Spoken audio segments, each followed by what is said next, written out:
Hi, welcome everybody to Challenger Network News, to this edition.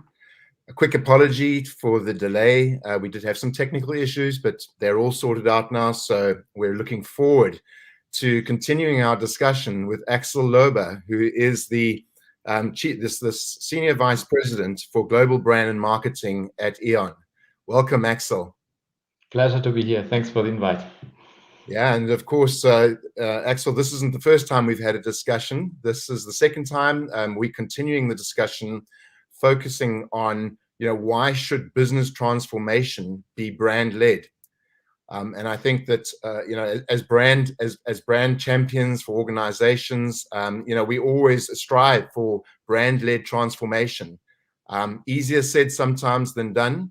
But I think what you described in our last session, which I think was about 2 months ago, in September, was you described a path that you've been on with E.ON, and I think it was amazing to listen to you talk about first of all the significant transformation that you've gone through as an organization in terms of moving from a legacy traditional power provider to becoming a truly sustainable distributor of power, and I think you even spoke about closing down some of those old plants and moving towards a distributor and sort of retailer of power, which is a significant shift. And then you described to us how the brand had formed such an important part of that messaging and that change, which was fantastic, and I think a great base for us to work off, because I'm so excited to talk to you about some additional sort of get behind the curtain a little bit and talk to you about how you achieve some of those things. But maybe it would be great just to hear from you on anything that's changed, anything that's moved forward in the last 2 months, any updates you'd like to give us before we start. Yeah, thanks a lot for the summary. It's indeed a big change for us, moving away from an integrated utility company, so having power production and distribution and services around that are customer facing, to one this is only distributing and providing services only. So what happened since then? I think for me a very important event was COP26, the Global Climate Conference, which took place in Glasgow actually a couple of weeks ago. And this is for us, obviously, that was an important aspect, as we are dedicated to a sustainable energy transformation. Of course, we play an important role here. Energy is key to make a sustainable future for all of us possible. It's exciting to work there, but it's complicated and it takes a long breath. And that's also an interesting factor for me concerning with our brand and our brand communication, also with customer experience, because we see that fundamental shift in consumer behavior, I guess across all categories, towards more sustainability. And there comes an expectation with it. So in our case, energy, I want renewable energy. I want sustainable energy as a customer, as a consumer. The problem is there is not enough of that. And this won't change in the near future. And even if there would be enough of that, we would not be able to distribute it properly, because the energy grid, the energy network, which is the backbone of our energy infrastructure in all countries, is not made for that. So that's a change, a transformation that will take years, even decades. Right. And we kind of have to balance a consumer need and the consumer desire with the reality of the energy economics, and kind of tell a sustainability story that is yet at the same time true to the fact that in the near future, not everything will be fully sustainable, because it's just not possible at the moment. So there's a bit of a balance here. Yeah. And I guess many utility companies or energy companies, energy-related companies, need to find a way here. Axel, yeah, absolutely. And I think it's a process, isn't it? And I think as long as we're delivering on our promises to some extent, and I think one of the things that I would love to do is I'd like to show your recent campaign, because I think it brings to life some of the stories that you're telling around renewable and sustainable energy and how people are embracing that. your community and your own people. So should we pick that up and show it, and then we'll go from there? Happy to do so. Last time I couldn't reveal it when we talked, so now it's out. All right. Okay. Excellent. Well, here it is. I'm Reinhold Messner, and this is a sacred place. The spectacular glacier that stood here for thousands of years is nearly gone, melted in decades. The time for promises is over. It's time for action. We're engineers, startups, climbers, scientists, photographers, activists, grandmothers, kids, and E.ON. We have listened and changed through thousands of renewable projects and our electricity networks. We're already saving 99 million tons of CO2 each year together. We harness space technology to power skyscrapers on hydrogen. We made our village energy independent, running on our own renewable electricity. We built one of Europe's largest networks of EV charging stations and connected 800,000 renewable power stations to our grid across Europe. And starting to set things right. Find out how we're all taking action now. Wonderful. Well, I think we have no limits is a real call out to the community, as well as your customers, as well as your brand and your business, and I'm sure that's resonating very, very well. It's one of the things that I was wondering is obviously setting up a campaign like this and starting to brand thinking and starting to market this new proposition. It takes money, it takes resources, and a significant commitment from the business. With the shift that was made in the business, this proposition shift, or it's called a positioning shift. I'd love you to take us behind the curtain a little bit around the decision that was made from a business point of view, and then how that translated into brand and what that meant from a brand positioning point of view, or vice versa. Was the brand a major influence, and some of the consumer insight work that you were doing a major influence on how the business starts to think about how it needs to shift? Can you talk us a little bit through some of that dynamic? Happy to do so. And maybe as a first thing, I always believe it's kind of a symbiotic thing. It's a bit of a hen and egg thing. Sometimes this comes first, sometimes the other. Actually, the starting point was the decision to change the business structure. So if you move away from producing energy to distributing it and providing services, that was a fundamental step. We spun off the traditional power stations. We will close the last nuclear stations we have. This is a special German thing, as you might know. And so we will focus on that one. So, and that required that we also adjust the story we tell with our brand, because with our customers, 50 million across Europe, in fact, we were widely known as a classical energy company that produces also energy. So we have to kind of make this shift. The challenge for me is that energy in the first place is something quite uninteresting to most people. It's felt as a commodity. You can feel it. You can't touch it. So it's a low involvement category, and so you have to kind of overcome the hurdle of ignorance somehow. And the other one is how to tell this change story in a non-complicated, non-engineering way. Yeah. Because you can imagine if we come from an engineering background, so I could have made wonderful films, 2 hours, 3 hours. So the Lawrence of Arabia of energy, with a lot of engineering behind. Yeah.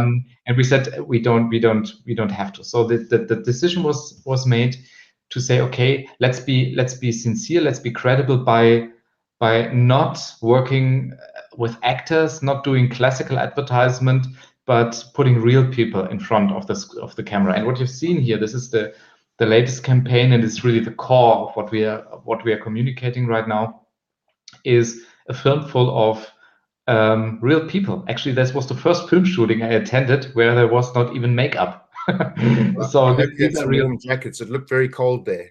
It was, I can tell you. I was standing 1.5 meters on the right-hand side of the picture, and it was cold. It was at a glacier in Austria, actually, even though it was in August. And these are engineers from the company, business partners, customers, and that was very important, our group CEO. So the employee number one, if you will. who was there as well to make a commitment to say, okay, we are committed to do something right now. We already have made progress. We have listened. We have changed. Here's what we do right now. So saving 99 million tons of CO2 each year, doing the projects we do, and making clear that this, with a message of time for action, it is really time now to really go into action mode, not to make promises for the future, but do it right now. And I think the business strategy, and we will have a business strategy update to the capital markets next week, actually, which now fully goes into the direction of sustainability, goes now hand in hand with the story we tell, coming from a classical world, landing now in a world where we try to be on eye level, with a lot of sincerity, as mentioned, and not making stuff up. We didn't make stuff up in the past, but not doing this fussy branded storytelling, but make it a real storytelling, making the brand real and authentic. Because actually the topic we are dealing with, climate change, is real and authentic. So it doesn't need icing on the cake. This was more of a more natural approach, I would say. Yeah. Oh, that's fantastic. And one of the things I was thinking, you spoke earlier about the capital markets, and you spoke about action, and one of the things that came to mind for me is how your sort of new direction, your brand direction and your business direction has influenced some of the acquisitions that you've made. You've been very active in acquisitions. I think, by the way, I mean, if we look at the markets at the moment, there's an incredible amount of acquisition activity going on, right? And as we come out of, and touch wood, come out of COVID. So it's a very active market. You've been very, very active. And it appears the companies you've acquired, like Eco2 Solar, GridX, and the most recent acquisition, Energy, which was significant at a $43 billion acquisition, which is very, very significant, and a major brand acquisition that you are really driving action. I just wanted to get a little bit of a sense of how these brands are now coming in. These brands are existing brands. They have their own customer bases. And how do you manage the incorporation of the companies? Obviously, the company is one aspect, but the brand and how you brand those new entities and how you link them to your mother brand, etc. Can you tell us a little bit about how you've managed that? I strongly believe that there are two sides of the coin. The first is the outside world. So the question I would always ask myself is, what is the value of having different brands to the customers? Is there a real value, or does it just make things more complicated? Because I mean, you can imagine if two brands come together, there's always a lot of legacy and a lot of tradition with both, and everyone thinks there's a lot of value in everything, which is true. And yet at the same time, it makes things a bit more complicated. So one should be very clear, I believe, to the outside world, to the consumers, what is the signal I want to send? If there are different customer wants and needs, this might speak more for keeping legacy brands. If it's quite an overlap, and in our case, you mentioned Energy, which had quite a similar profile than we had, it would just have made things more complicated. So we decided to make it easy. And then there's the internal, the flip side of the coin, the internal perspective. Obviously, the big question is integration, cultural integration. And that must not be underestimated from my experience. I also met in the previous company I worked for, we had some legacy coming from takeovers. So how do you make these teams grow together? How do you create something new that is maybe a combination of the best of both worlds in an ideal scenario, but something where people are really working together? And I think brand plays a very, very important role here, as it is, I believe, a source of identity. So whom do I identify with? It's usually the brand that's beneath it's in my email signature. That's the brand my paycheck comes from. And if I have two different things, I will always say, well, I work for this brand or I work for that brand. And if you have then this kind of house of brand structure, it makes things more complicated. This is not to say that the house of brands is less impactful than a branded house, but it has consequences. And I think to speed up and deepen an integration, it can be a very important step to actually be very quick and very clear. It's about clarity, creating clarity right from the beginning. When we had the takeover of energy, we were quite clear right from the beginning. This new brand will be in the future E.ON. And this is a bit painful, obviously, for the colleagues who joined, and energy was a newly created brand itself. So that was quite a roller coaster ride for many colleagues. But at least you make that phase of letting it go and embracing the new a bit shorter, and you're also honest by creating clarity right from the beginning. I think the longer you wait, you just delay the issue to a later stage. Yeah, I think that's right. I think being decisive and moving fast is important, but also being cognizant, obviously, of the fact that people are coming in with with their own sort of level of relationship with the existing brand that they've worked with. But I think one of the things that also stands out for me is the fact that you have a powerful brand proposition and vision in E.ON. So if you didn't have E.ON, and you didn't have your brand so well defined, and you weren't on this your own transformation journey, it would be more difficult to get people to buy into this new to the new brand, the acquiring brand.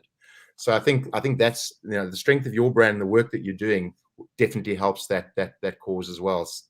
So thanks for sharing that, because I know how difficult and challenging those decisions can be, and how much you have to manage internally. So we appreciate hearing from you on that. One of the other things that I saw is that you've introduced a brand or a proposition called E.ON Next. And it talks about the next is energy feel good. And so it's really thinking about energy and this kind of future of sustainable energy. And you talk about offering dedicated energy specialists. I'd love to hear a little bit of what that's about, because it is sort of a sub brand, right? It's a subsidiary brand. So how did you decide on that brand? And tell me a little bit about what that's about.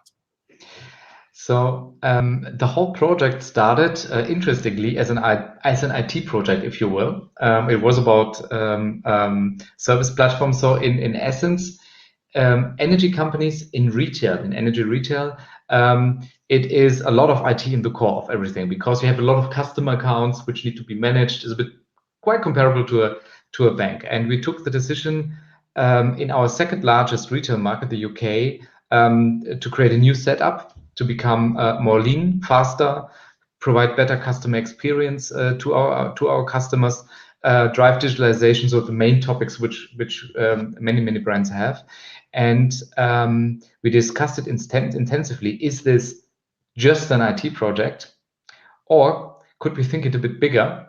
Could we also signal to consumers that something is changing, that the customer experience is changing, that the look and feel is supporting that change, and really use the opportunity? And that was the point where we thought about we might introduce a new brand and a new sub brand in this case. And it also had a very practical reason, because we did this project as a partnership with one other player from the energy market from the UK, and we also needed to also here provide guidance and clarity to customers, because we were running into a situation where we had customers on the one platform and some on the other platform, and to really also provide clarity in customer service, we needed to give a bit of direction. But the general idea was to really signal and use brand and brand identity as a tool to really get out of a incremental thinking, right, and use it also as to create some momentum, also to create some engagement for our own colleagues, to say something new is starting, and it's really new. And sometimes Marshall McLuhan was obviously right with the medium is the message. In this case, the branding is the message, part of it. I think the power of branding is a really important one here, to signal something new, to unleash some energy, if you will. It can do that. It can do that very well if the step is big enough. So if you change some colors from dark blue to light blue, that might not be enough. And we try to find the good balance between keeping the heritage, keeping the asset E.ON as a brand, and yet take it to the next step and give it a more positive, a more energetic spin, if you will. Well, I love that, because it demonstrates the power of brand and brand thinking and messaging and narrative and storytelling. So taking literally a platform which you could get very into the functional what it does, and instead you've positioned it as as something much bigger. And I think that's incredible. So Axel, I think we've covered what I wanted. I think we've covered some meaty topics. But I wondered if you would just, and I think we are up in time. If anybody has any questions or comments they'd like to share, please do so, because we're going to wrap up in a couple of minutes. But maybe just as a parting gesture, I mean, you've been on this journey. You're a multi-billion-dollar, you're a massive business that's put brand at the center. I mean, if you had to give our audience a couple of words of advice on what are the most important things to shift, especially let's call it an engineering, technically driven company, to shift that mindset to the role of brand and how brand can be part of that change and the transformation. What would be your words of wisdom and advice that you could give us? Not so sure if wisdom is the right word for something that comes out of my mouth. Let's phrase it as an opinion. Okay. I think, especially in this kind of engineering-driven environments, and I've previously worked in a company that was more scientifically driven, also quite a special mindset. If you have a lot of scientists and lab coat people in the company, if it comes to engineering, the first instinct might be talking to the head, rationality.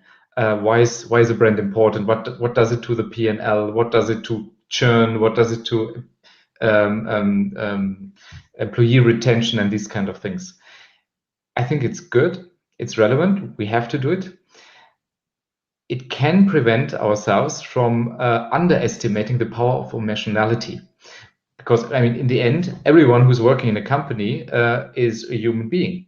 So, and I think finding the right balance between talking to the head and talking to the heart and using the guts to implement all of that can be a great way. I mean, when we started with that campaign here, we really got positive feedback from the organization. People saying, "Well, I'm proud to work for this company that does something like that," and this is a moment where you can unleash, I think, this kind of internal energy a bit, and we are therefore accompanying this external campaign by an internal activity, some internal brand engagement, which we call the We Needs Me. So the we, the community, connecting a lot of people, which is what we're doing by energy networks, starts with everyone. It starts with the colleague at the reception desk, because he or she is not a person on the reception desk.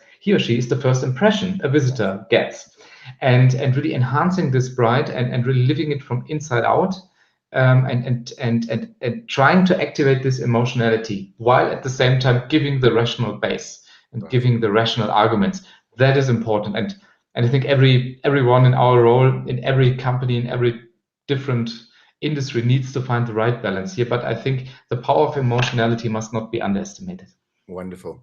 Thank you very much for that summary. I think that's exactly, you've got to do both, and brand is an emotional experience that people have with your company. So Axel, I really appreciate your time. It's been great to sort of build on some of the themes that we picked up from September. We wish you the very, very best with the continued journey, and we'll be watching, because it's an exciting journey. And so well done, and thank you for your time, and thank you to everyone who's been listening. And we'll close the Challenger Network News for today. Thank you very much. Have a great weekend. Yeah.